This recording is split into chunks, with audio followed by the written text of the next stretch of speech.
안녕하세요. 이혼당한 아주버님 따라 저까지 이혼하게 되었네요. 시어머니 때문에 결혼 초반에 고생을 했고 그 후에는 아주버님 때문에 고생을 했어요. 곡절없는 부부들이 세상에 어디 있겠나요? 이 또한 부부가 되어가는 과정이라 생각하고 견뎌보려 했어요. 그런데 참 아이러니하게도 결국 이혼은 남편 때문에 하게 되었네요. 남편과는 5년의 연애 끝에 결혼을 하게 되었습니다. 서로 장단점이 무언지 충분히 파악할 만큼 오랜 기간을 만나 결혼을 했죠. 결혼 또한 양가 부모님께 5천만 원씩 지원받아 딱 반반 결혼을 했습니다. 둘 중에 누가 더 잘났고 못났고 따질 것도 없을 만큼 조건도 비슷했고 양가 형편까지 다 비슷했어요. 맞벌이를 하는 만큼 남편이 먼저 나서서 맞살림을 하자고 제안을 해왔죠. 맞벌이 하면서도 집안일 문제로 다투는 부부들이 많다고 들었는데 먼저 저렇게까지 나와주니 참 고맙기까지 했어요. 남편과의 관계만 두고 본다면 남부럽지 않을 만큼 순탄한 결혼 생활이었습니다. 하지만 신혼이라고 해서 마냥 좋기만 한 건 아니었어요. 남편이 특히나 자기 가족들이 연관된 일에 대해서만큼은 영 못 믿어온 모습만 보여줬거든요. 시댁이 저희 신혼집에서 가까운 편이라 그만큼 교류도 많았었습니다. 그런데 시어머니가 이토록 유난스러운 사람일 거라곤 결혼 전에는 상상도 못한 일이었습니다. 어찌 그렇게 매일같이 저희들을 찾아대시는지. 한 달에 4~5번씩은 무조건 시부모님과 시간을 보내야 했어요. 뭐라도 핑계를 대서 안 나가면 그만이겠거니 싶으시겠지만 정말 하루가 멀다 하고 오늘은 보자는 식으로 연락을 해대니 거절하는 것도 한두 번이지. 거절하고 거절해서 줄이고 줄인 게 그만큼이었으니 얼마나 유난스러웠던지 대충 감이 오시리라 생각합니다. 그래도 밖에서 외식하는 건 그나마 괜찮은 편이었어요. 그럴 때면 아주버님네도 같이 왔었거든요. 맞이의 맏며느리라고 시어머니도 저를 좀 덜 신경 쓰는 눈치였고 외식하는데 돈 계산도 아주버님네가 무조건 냈다 보니 그냥 남편하고 맛있는 거 먹고 왔다 생각하고 보낼 수 있었습니다. 진짜 문제는 시어머니가 시댁에서 보자는 연락이었어요. 일단 아주버님네가 시댁에서 거리가 조금 있었다 보니 시댁에서 자리를 가질 때면 보통 저희들만 가는 시기였거든요. 그런 식으로 시댁에 10번을 간다면 아주버님네가 오는 건 그중에 1번 정도밖에 되지 않았었어요. 나중에 가선 외식하는 횟수도 줄어들기 시작했고 결국 시어머니가 불러내는 모든 시간은 시댁에서 보내야 했습니다. 누군들 그러하겠지만 저는 시댁에 가는 게 정말 싫었어요. 제가 올 때면 시어머니가 늘 저한테 온갖 가지 쓸데없는 일을 시키곤 했었거든요. 집안일 도와드리는 거 며느리 된 입장에서 조금 도와드릴 수도 있다고는 생각했지만 시어머니가 저희를 부르는 횟수가 잦아지고 시키는 일도 많아지고 하다 보니 저희가 보고 싶어서 불렀다기보단 그냥 번거롭고 손 많이 가는 귀찮은 일을 저한테 떠넘기려고 불러낸 건가 싶을 때가 더 많았지요. 욕조에 이불 담궈놨으니 가서 좀 밟아라 하신다던가. 한 번은 시어머니가 반찬하는데 손 많이 간다고 저를 기어이 불러내서 멸치 똥 떼고 콩나물 다듬고 그랬던 적도 한두 번이 아니에요. 나중에 가서는 그냥 아예 아무것도 하기 싫다고 저보고 반찬을 좀 해놓으라던 적도 있었지요. 그런 것쯤이야 100번 양보해서 이것도 며느리 도리의 하나다 그렇게 생각하고 그냥 하고 집에 돌아오긴 했지만 언젠가부터 남편은 저 멀리서 구경만 하고 있고 제가 아무 말도 안 하고 있으니 무뎌져서 그런가 나중엔 저한테 미안해하는 척도 안 하더라고요. 심지어 무거운 걸 옮길 때에도 남자인 남편과 아버님이 조금 힘만 쓰면 끝날 것 같은 일까지 기어이 저한테 시키고 있으니 납득이 되지 않는 일의 연속이었습니다. 내가 결혼을 한 게 아니라 시댁에 잡일하러 취직을 했나 싶은 생각까지 들으니 남편한테 아무 말도 하지 않을 수가 없었지요. 집에서 맞살림하고 암만 저한테 잘해봐야 뭐 하겠어요.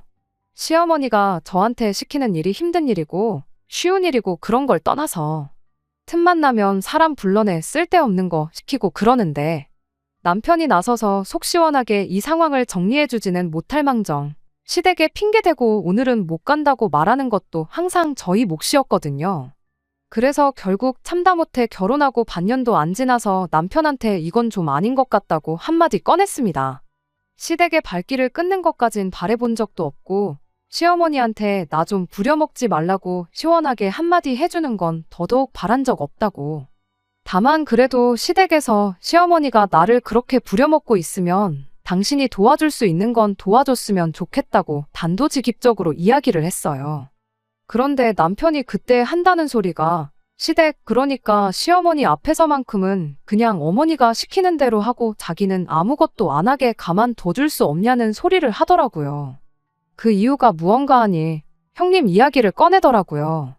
저랑 결혼하기 전에 시어머니가 형수님한테 하던 걸 봐왔다 보니 그렇게 못하겠다고요. 괜히 거기서 자기가 저 일하는 거 도와준다고 나섰다가 좋은 꼴 못 본다는 걸 알고 있어서 그러는 거랍니다. 아주버님이 형님 도와주는 척이라도 하면 어머님이 형님한테 그렇게 잔소리를 해댔답니다. 내 아들 시킬 거였으면 너를 여기 왜 불렀겠냐 하면서요. 그리고 그걸 가지고 혼자 속이 꽁해가지고는 며칠 동안 전화해서 사람을 아주 피가 마를 때까지 호달군다나요. 어머님이 형님한테 어떻게 하는지를 직접 두 눈으로 봐왔기 때문에 그렇기에 자기가 시댁에서 아무것도 안 하고 가만히 있어주는 게 오히려 저를 진정으로 위하는 길이나 마찬가지라는 소리를 하는 거예요. 다른 건 몰라도 시어머니가 자리에 같이 있을 때만큼은 자기 도움 같은 건 기대도 하지 말고 그냥 시키는 대로 해달라는 겁니다. 자기가 맞살림을 하기로 한 것도 집안일을 도맡아서 하는 것도 전부 다 제가 시댁에서 고생하는 걸 알기 때문에 그러는 거라는 거예요. 이건 뭐 옆구리 찔러서 절 받는 것도 아니고 당연히 그래야 해서 하는 거라 생각했던 맞살림이 알고 보니 제 기분 맞춰주려고 나서서 시작한 거라는 걸 알게 되니 적잖이 실망스러웠죠. 그래도 앞으로는 시댁에 다녀온 날에는 그날은 물론이고 그 다음 날까지 제가 해야 할 집안일이라도 자기가 대신 전부 다 하겠다며 시댁에서만큼은 시어머니를 거스르지 말아달라 부탁을 하대요. 어이도 없고 실망스럽기 그지없는 대답이긴 했지만 그래도 그때는 남편 말이 일리가 있다고 괜히 그런 소리를 하는 게 아니겠다고 그렇게 생각하려고 했어요. 남편이 자기 어머니에 대해서 저렇게 말할 정도면 시어머니가 사람을 갈구는 게 보통이 아니라는 소리나 마찬가지인데 남편이 도와준다고 제가 시댁에서 잡일을 그만하게 될 것도 아닌데 잠깐 조금 편하자고 남편 부려먹었다가 시어머니한테 된통 당할 수도 있다는 생각에 괜히 긁어 부스럼 만들 필요는 없는 거 아니겠냐 하고 그렇게 하기로 했어요. 일단 대답은 그렇게 하긴 했지만 또 한참 지나 생각해보니 남편은 시어머니가 며느리한테만큼은 독한 분이라는 걸 알고 있었으면 결혼하기 전에 시어머니가 어떤 사람인지 미리 귀띔이라도 해주던가 아니면 적어도 신혼집을 시댁 근처에 정하기로 했을 때 나도 익숙한 동네가 좋다고 할 게 아니고 어떻게든 시댁에 자주 왕래하기도 힘들 만큼 멀리 집을 구하자고 했으면 좀 좋았을까 싶었습니다. 그래도 시댁에서 시키는 집안일이 그렇게 어려운 건 아니었어요. 집안일이라고 해봐야 뻔한 것들밖에 없잖아요. 매일같이 불러내 뭐 김치를 100포기씩 담그라고 한다던가 하는 말도 안 되는 명령은 없었고 고작 해봐야 한 이틀치 밀린 설거지 좀 대신 해달라느니 일요일이 분리수거 날이니 와서 분리수거를 좀 하라던가 이불 빨래를 대신 해달라느니 하는 사소한 일들의 연속이었다 보니 언젠가부터는 익숙해지기 시작했어요. 나름대로 꾀도 부리고 시어머니가 너는 왜 이렇게 손이 느리냐며 답답하다고 보고 있자니 속이 터지겠다고 하던지 말던지 최대한 천천히 제 페이스 유지하면서 꾀도 부리고 그렇게 나름 현명한 대처를 하고 있었습니다. 신혼 초에는 이렇게 자주 볼 거면 그냥 집 팔고 우리 집 와서 살면 어떻겠냐는 말까지 했었어요. 처음에는 농담하시는 줄 알고 저도 농담하듯 거절하고 말았죠.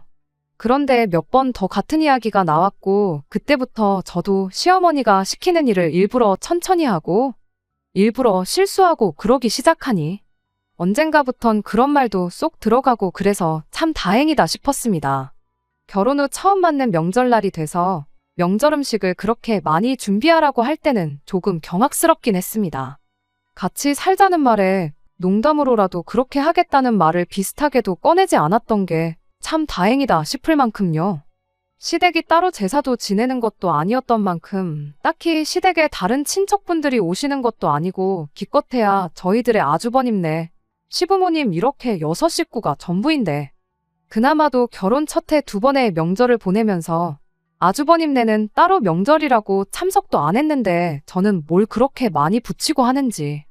남은 음식들을 싸가긴 했지만 정말 전이라면 신물이 나서 한동안 생각도 나지 않을 만큼 연휴 끝나고도 몇 끼를 명절 음식들로 식사를 해야 했었습니다. 아무튼 그렇게 그냥 시어머니가 유난스럽고 원래 그러신 분이다 생각하고 그러려니 적응해가면서 나름 잘 살고 있었어요. 하지만 가끔씩 쉬는 날에 미리 언질도 없이 저를 불러내서는 쓰잘데기 없는 일을 시키고 그럴 때면 그래도 시댁에서 조금 떨어진 거리에 사는 형님이 그렇게 부러울 수가 없었습니다. 남편이 형수님이 당하는 걸 직접 두 눈으로 봤다고 하긴 했지만 매주 몇 번씩 시댁에 불려가는 제가 보기에 당해봐야 얼마나 당했겠냐 싶었었습니다. 저도 매주 주말만 되면 불려나가고 그러는 게 아니라 한 달에 한두 번이면 충분히 견딜 수 있을 것 같고 이런 불만도 안 생기겠거니 그런 생각이었어요. 심지어 제가 결혼하고 나서 시댁에서 명절을 2번 보냈는데 형님네는 그때 2번 다 시댁에 오지 않았거든요. 그때는 그냥 응당 형님이 고생을 했다 하니 아주버님이 중간 역할을 잘해준 게 아닐까 그런 생각까지 했었습니다. 남편이 그런 아주버님 절반만 닮아서 저 고생하는 것 좀 덜하게 해줬으면 싶은 생각이 들었던 게 한두 번이 아니었어요. 그런데 그게 아니었습니다. 형님이 부럽다고 생각했다니 정말 내가 복에 겨워서 그런 소리를 했구나 싶었던 날이 있었어요. 시댁에서 개같이 굴으면 굴렀지. 아주버님 같은 인간을 남편이라고 옆에 두고 살고 있는 형님이 정말 불쌍했습니다. 그때가 결혼하고 나서 3번째 맞는 명절이었어요. 이번에는 모처럼 형님네도 온다고 하길래 일손이 하나 더 생긴 만큼 고생은 덜하겠구나 싶었습니다. 조금 덜 힘들겠거니 그 생각 말고는 정말 아무 생각도 없었어요. 아무튼 시댁하고 거리가 가까운 만큼 저희가 시댁에는 형님네보다 일찍 도착했어요. 도착하자마자 편한 옷으로 갈아입고 나와가지고 늘상 하던 대로 곧바로 명절 음식 준비를 하기 시작했죠. 그리고 나서 한 10분 정도 있다가 형님네가 도착을 했습니다. 그런데 시어머니가 형님한테 요즘 아주 안 불렀더니 많이 편해졌나 보다고 어떻게 1년 만에 시댁에 명절 쇠러 오면서 맏며느리가 둘째네보다 늦게 올 수가 있느냐고 한마디 하시대요. 저야 당연히 집이 코앞이니까 금방 온 건데 그리고 시어머니가 오라고 했던 시간에 저희가 일찍 온 거고 형님네는 거의 딱 맞춰서 온 건데 저런 말을 하니 이게 다 뭔가 싶었어요. 게다가 형님도 형님 나름대로 이유가 있었던 건데 아주버님이 준비가 늦어서 지체가 되었다는 형님의 대답에 시어머니가 너가 언제부터 그렇게 대답이 길었냐고 한마디 하더니 말을 그냥 중간에 잘라버리더라고요. 그간 그렇게 자주 본 건 아니지만 그래도 몇 번을 온 가족이 모였었는데 시어머니가 형님한테 이렇게 대하는 걸 처음 봐서 그랬나 너무 사람을 막대하는 건 아닌가 싶어서 많이 놀랐습니다. 그리고 더 놀라웠던 건 이어진 형님의 반응이었죠. 시어머니 말에 정말 찍소리도 못하고 그대로 제 옆으로 와서 음식을 준비하기 시작했으니까요. 저야 그간 시어머니가 유난을 떤다니까 괜히 일 키워서 번거로운 일 생기는 게 싫어서 시키는 대로 했던 거지 사람이 딱히 무섭거나 그래서 그런 건 아니었거든요. 일을 시켜도 그냥 세워라 내워라 하면서 제 페이스대로 천천히 일을 했고요. 그런데 형님은 이상하리만치 시어머니를 의식했어요. 시어머니가 무슨 말만 하면 손까지 벌벌 떨면서 어떻게든 빨리 일을 끝내놓으려고 서두르더라고요. 그래서 보다 못한 제가 천천히 좀 하시라고 한마디 했죠. 뭐 얼마나 시어머니한테 큰 죄를 지었길래 하는 말마다 벌벌 떨면서 그러시냐고. 시어머니가 시킨 일 좀 천천히 한다고? 전 뒤집는 게 늦어지는 거지 세상이 뒤집어지는 게 아니지 않냐고요. 음식 준비를 빨리 끝내고 싶으면 저기 TV 보면서 시시덕거리는 사람들이 우리를 도와주는 게 맞지. 어차피 우리 손은 2개밖에 없는데 우리가 암만 서둘러 봐야 동태전 10개, 11개 차이밖에 안 날 거라고 그렇게 한마디 해줬죠. 해보신 분들은 알겠지만 바닥에 쪼그려 앉아서 전 부치는 게 여간 힘든 게 아니잖아요. 그런 제 말에도 형님은 괜찮다고 서두르면 서두르는 만큼 빨리 끝나지 않겠냐. 그럼 1분이라도 더 쉴 수 있는 거 아니냐 하면서 계속해서 속도를 내기 시작했습니다. 그런데 거실에서 TV 보던 시어머니가 무슨 지방방송이 이렇게 들리냐며 니들이 하하호호 떠들 시간이 어딨냐고 빨리빨리 좀 하라고 저희한테 성질을 내기 시작했어요. 그 말이 끝나기 무섭게 또 형님이 새파랗게 질려가지고는 알겠다고 대답을 하는데 당황해서 그랬나 옆에 있던 식용유통을 엎어버렸습니다. 제가 옆에 있었다 보니 크게 엎은 건 아니고 바닥에 조금 흐르기만 했을 뿐인데 형님은 그걸 엎었다는 사실만으로 멘붕이 온 건지 혼자서 또 그걸 치우겠다고 허둥대다가 식용유 때문에 미끄러져서 바닥에 털푸덕하고 쓰러져 버렸습니다. 아픈 건 둘째치고 그것 때문에 계란물이니 뭐니 죄다 엎어버려서 옷이 아주 난장판이 되었어요. 그런데 아주버님이란 작자는 남편이 돼서 그걸 보고 괜찮냐고 묻는 게 아니고 저건 칠칠치 못하게 왜 또 저러냐면서 짜증을 내는 거예요. 그 광경을 보고 제 눈을 믿을 수가 없었죠. 시어머니도 바빠 죽겠는데 아주 쇼를 한다고 혀를 차고 있었고요. 형님이 아주버님한테 챙기라고 했던 옷가방은 어디 있느냐고 물어봤는데 아주버님이 왜 네 옷을 나한테 찾냐면서 필요하면 필요한 사람이 챙겼어야 하는 거 아니냐고 당당하게 대답을 하더군요. 아주버님이 늦장 부리다가 늦었다더니 챙기란 것도 똑바로 안 챙기고 와서는 뭘 잘했다고 큰 소리를 치나 싶었어요. 그런데 형님은 아주버님 대답에도 찍소리를 못하고 그러냐고 한마디 하더니 그대로 그 지저분해진 옷을 입고 다시 전을 붙이는 거 아니겠나요? 참 제가 봐도 사람이 답답하긴 했어요. 그래도 같은 며느리 입장이라고 안쓰럽기도 하더라고요. 그래서 형님한테 입던 옷이라도 입으시겠냐고 물어봤죠. 명절이라고 엄청 차려입고 왔던 것도 아니고 그냥 더 편한 옷으로 갈아입었을 뿐이니. 여차하면 집도 가까우니까 남편 시켜서 내 옷 좀 가져달라고 해도 그만이고 저 혼자 가서 갈아입고 와도 그만인 거였으니까요. 형님은 괜찮다고 손사래를 쳤지만 계란물 뒤집어 쓰고 있는 꼴을 보고는 제가 못 견디겠어서 싫다는 형님 억지로 방에 데리고 가서 옷을 갈아입었습니다. 같은 여자끼리인데 뭘 그렇게 부끄럼이 많은지 뒤돌아서 깨작깨작 옷을 갈아입는데 속이 다 답답했는데 그런데 형님 팔뚝에 시퍼렇게 들어있는 커다란 멍자국이 눈에 들어오더라고요. 어디 모서리에 부딪혀서 생겼다고 하기엔 누가 봐도 그 범위가 넓었어요. 형님한테 이게 뭐냐고 물어봤더니 계속 주저하다가 아주버님 때문에 그런 거라며 끝내 이야기를 해줬습니다. 사실 저희 결혼하고 형님네가 명절에 참석을 안 했던 게 아주버님이 형님 고생할까봐 중간 역할을 해줘서 그랬던 게 아니었더라고요. 그건 그저 제 착각에 불과했던 겁니다. 지난 설에는 형님이 코로나 확진이 떠서 못 갔던 거였고 그 다음 명절인 추석에는 형님네 직장에 일이 생겨서 부득이하게 명절에도 출근을 해야 했기 때문에 못 왔던 거래요. 그런데 그렇게 1년 명절날 시댁을 안 가니 그렇게 좋을 수가 없었답니다. 그래서 아주버님한테 이번에도 시댁에 안 가면 안 되냐 물었다가 아주버님이 되도 않는 소리 말라고 대번에 거절을 했고 그래도 형님은 진짜 제발 안 가고 싶다고 그렇게 둘이 난리를 치다가 아주버님이 웃기지 말라고 그대로 팔뚝을 잡아 꺾어버렸다네요. 그러면서 시댁도 똑바로 못 챙기는 게 어디 며느리라고 하고 다니냐고 그 길로 집을 나가라 마라 아주 된통 소리를 질러댔답니다. 결국 아주버님을 이기지 못하고 이렇게 시댁 끌려와서 또 일을 하고 있다면서 한숨을 섞어가며 이야기를 하는데 그런 아주버님도 아주버님이지만 이걸 아무렇지도 않게 말하는 형님이 더 충격적이었어요. 나였으면 남편이 내 몸에 손대는 순간 이혼 서류부터 준비했을 거라고 뭐하러 그걸 참느냐는 식으로 말을 했죠.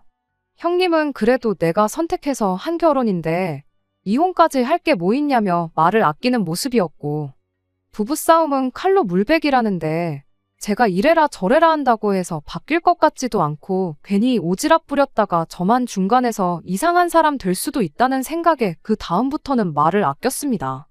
아무튼 그렇게 옷 갈아입고 나와서 다시 음식 준비를 시작했지요. 그렇게 명절 보내고 저녁이 돼서야 집에 돌아가게 되었습니다.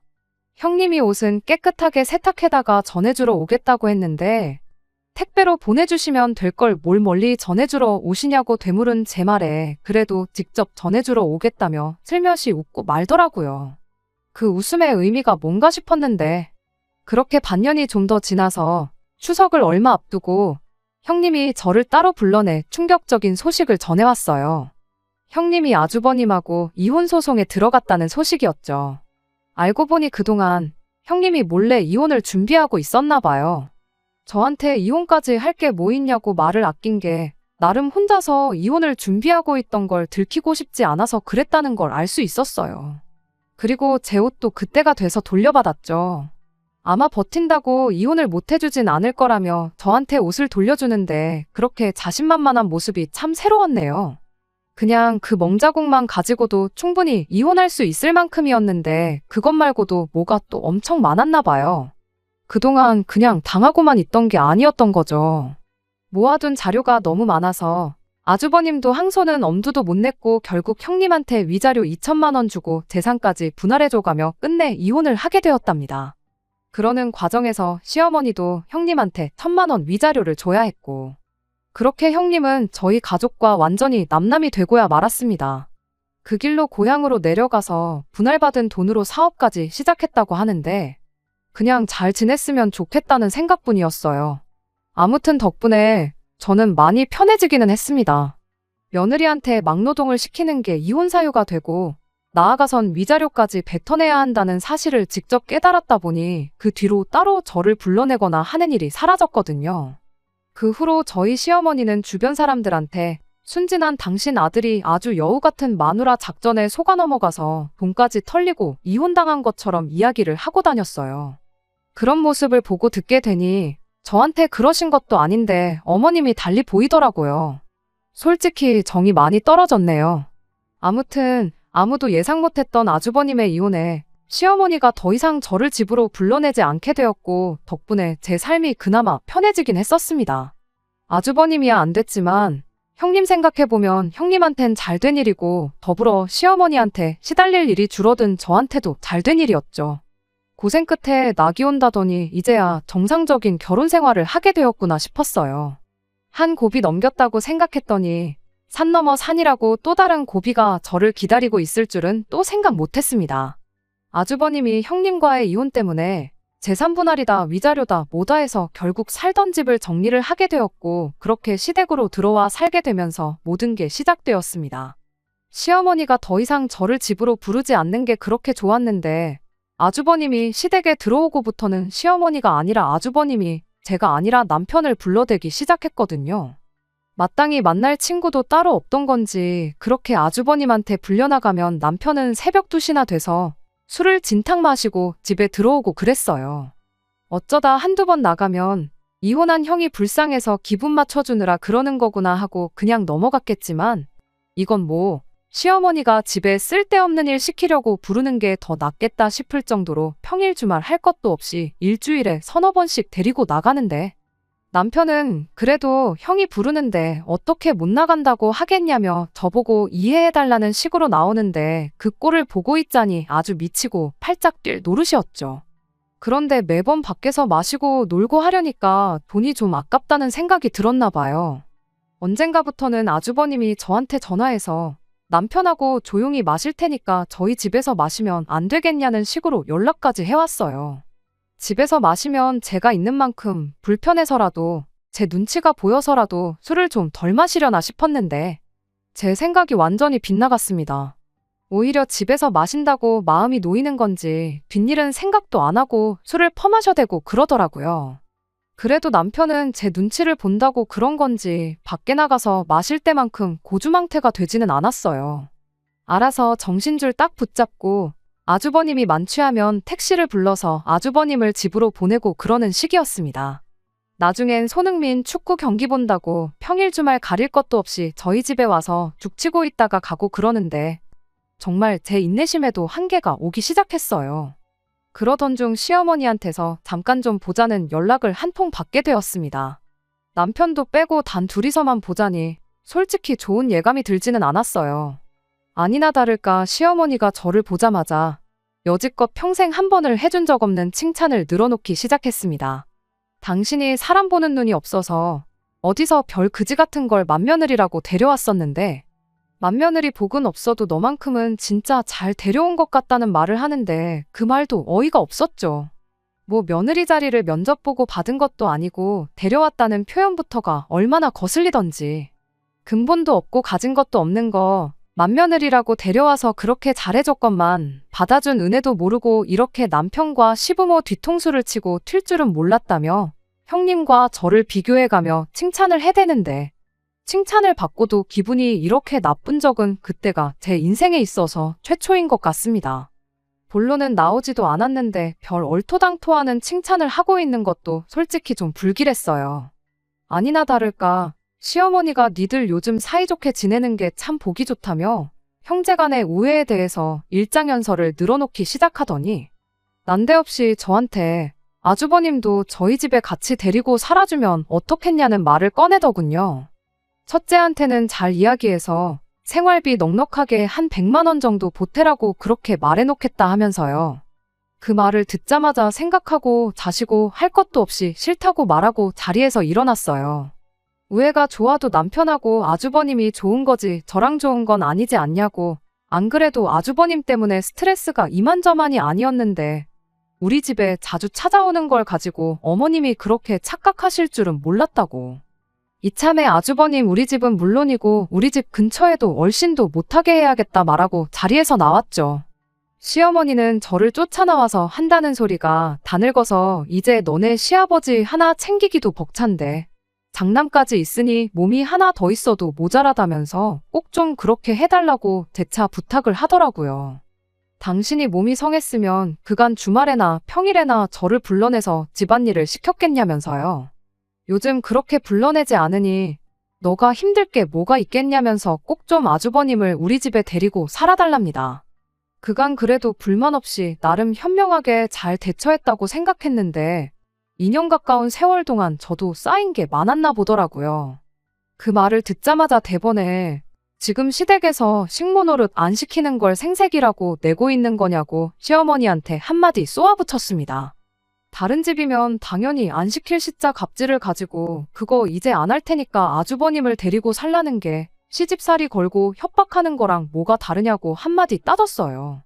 뭐 내가 100만 원이 아쉬워서 이혼당한 아주버님 데리고 살아주면 생활비 100만 원 주겠다고 하면 그걸 좋다고 제가 넙죽 받을 줄 알았냐고요.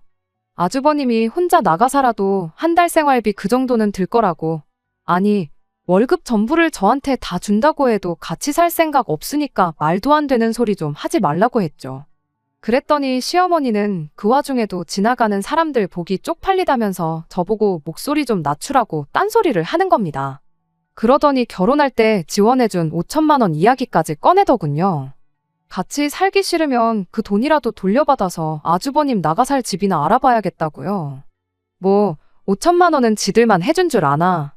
우리 집도 똑같이 5천 해줬고 반반 결혼했는데 엄청난 걸 해줬던 거 마냥 생색을 내고 있으니 어이가 없었죠. 더 말할 것도 없겠다 싶어서 가져갈 테면 가져가라는 심정으로 시어머니한테 한마디 더 했습니다. 아주버님 이혼시킨 걸로 모자라 이젠 저희까지 이혼시킬 생각이냐고 말이죠. 그렇게 한마디만 더 말하고 그냥 뒤도 안 돌아보고 집으로 돌아왔네요. 문제는 남편이었어요. 집에 오는 사이에 시어머니가 남편한테 구구절절 무슨 이야기를 나눴는지 다 설명을 했는가 보더라고요. 제가 집에 돌아오자마자 남편이 저를 붙잡더니 어떻게 어머니한테 말을 그렇게 할 수가 있냐며 저한테 심했다고 사과를 하라대요. 그럼 뭐 아주버님을 우리 집에 데리고 살자는 이야기냐 했더니 남편이 한다는 소리가 평생 데리고 살라는 것도 아닌데 못할 건 또 어딨냐는 소리를 하는 겁니다. 형님이 저렇게 평생 혼자 살 것도 아니고 재혼 상대 찾으면 다시 가정 꾸리고 집을 나가지 않겠냐는 거예요. 형님도 나이가 있으니 시간 끌어서 좋을 거 없는 거 알고 있을 거다. 혼자서 오래 있진 않을 테고 짧으면 1년도 안 되지 않겠냐면서요. 뭐 재혼은 하고 싶다고 다 하는 거냐고 한마디 했더니 요즘 이혼한 게 뭐 대수냐고. 형님이 사지 멀쩡하고 돈도 잘 버는데 못할 게 뭐가 있겠냐고 대답하더군요. 암만 이혼한 사람들이 재혼을 하고 싶다고 해도 판결문 보면 왜 이혼당했는지 주르륵 다 나오는데 시자 갑질하는 시모의 마누라 두들겨 패서 이혼당한 인간하고 잘도 하겠다고 한마디 해줬습니다. 그랬더니 남편이 형님 욕을 하기 시작하는 거예요. 누가 봐도 형님이 꽃뱀한테 당한 건데 너는 그 판결을 믿냐면서요. 전형수가 얼마나 독한 사람인 줄 아느냐고. 아무것도 가진 거 하나 없는 인간. 우리 형님이 데려가서 사라졌더니 그 은혜도 모르고 뒤통수를 친 무서운 여자라면서요. 그냥 어떻게든 재산 분할 가져갈 생각에 5년 동안 함정을 파놓고 상황을 자기한테 유리하게 만들어서 소송해서 승소를 한 거랍니다. 결혼 기간을 채워야지 재산 분할 받을 때 유리한 걸 알고 그랬던 거라면서 가족인 형님을 믿어주질 못할 망정 그 여자 말만 믿고 우리 형님을 이혼당해도 싼 사람으로 생각하고 있었냐면서 저한테 실망이라는 겁니다. 실망이라니 누가 할 소리를 하고 있냐고. 암만 형님이 진짜로 이혼을 목적으로 결혼한 거라고 해도 배우자를 멍이 들 때까지 패는 게 어디 사람이 할 짓이냐고 한마디 했더니 남편이 한다는 소리가 맞을 짓을 했으니 맞은 거 아니겠냐고 아주버님을 두둔하는 겁니다. 그리고 그때 깨달았죠. 시짜짓하는 시모도 이혼당한 아주버님도 문제지만 똥오줌 못 가리고 가족들 원하는 대로 다 해주려는 이 인간이 우리 결혼 생활에 있어서 가장 큰 문제였다는 걸요. 상처에 딱쟁이가 안듯 이 힘들었던 시간들도 지나면 추억이 되고 우리가 부부로서 한 단계 더 성숙해지는 단계라고 생각하고 참아왔건만 이 인간은 저를 그저 제가 부탁만 하면 자기 뜻대로 움직여주는 호구 정도로 생각하고 있다는 사실을요.